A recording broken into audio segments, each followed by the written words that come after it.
স্বামী কই আমাদের পুত্র আমাদের সঙ্গে আসতেছিল, কই আমাদের পুত্র কোথায় রইল? ওরে ওরে পুত্র তুই কোথায় আছি বাবা? আগে দিদির পরে মা মা গো মা মা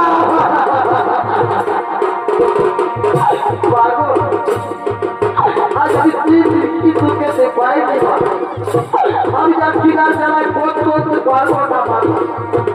তুমি আমাকে কিছু খাবার দাও বাবা, আমাকে কিছু খেতে দাও।